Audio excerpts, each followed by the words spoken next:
All right, let's talk about the single most important step in building great software. And here's a hint. It has nothing to do with writing code or flashy design. It's all about the blueprint. So welcome, let's dive into system planning. It's a pretty tough question, right? We've all heard the stories. Some brilliant new tech project, a fantastic team, a huge budget, and then it just completely faceplants.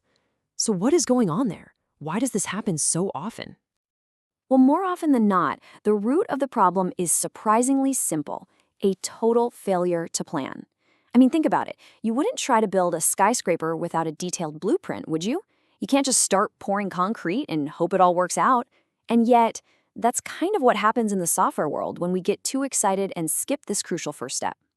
So, okay, if a lack of planning is the villain of our story, then what's the hero? Well, that's what we're talking about today. It's the very first, the essential step in what's called the Software Development Lifecycle, or SDLC. This is where we actually sit down and create that vital blueprint. And this phase has a name: system planning. Really, it's just a structured way of asking the big, important questions before anyone even thinks about writing a single line of code. We're asking, is this thing actually needed? What specifically are we trying to accomplish? And maybe the biggest question of all, is this idea even possible? This phase sets the entire direction for the project. So let's break down the mission here. The goal isn't to build the software itself, not yet. It's to make damn sure we're building the right software, So we've got to pinpoint a real business problem, clearly define what success looks like, figure out if it's even feasible, sketch out a rough plan, and then, and this is a big one, get the official thumbs up from management to actually move forward. And that brings us to the real heart of the planning process. See, an idea is just an idea until you really put it to the test. So think of this next part as the gauntlet. It's a series of tough, rigorous checks that every single project idea has to survive to prove it's worth pursuing. As you can see, it's a pretty logical flow. First, you identify a problem. Then you do a little digging, a preliminary investigation to understand it better. And then, step 3. That's the main event, the feasibility study. That's the gauntlet we were just talking about.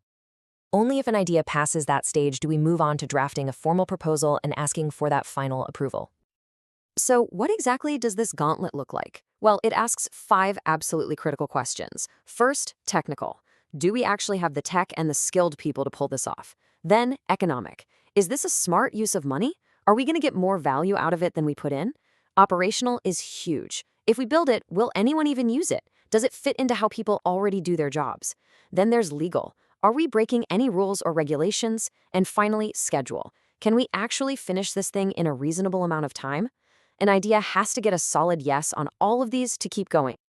Okay, so let's say our idea is a champion. It survived the gauntlet. What happens now? Well, all that research, all that analysis, all that hard work gets compiled into one single powerful document. And that is the project proposal. This is the main thing you create during the system planning phase. It basically tells the whole story from start to finish. It says, here's the problem we found, here's the solution we're proposing, here's all the proof from our feasibility study that this is a solid idea, here's what it's probably going to cost in time and money, and finally, our official recommendation to say, let's do this. And this quote right here, it just perfectly sums up why this all matters so much. System planning isn't just a bunch of boring paperwork. It's strategic. The whole point is to make sure the project actually helps the company, to stop us from throwing time and money down the drain on bad ideas, and to seriously, seriously lower the risk of one of those catastrophic project failures.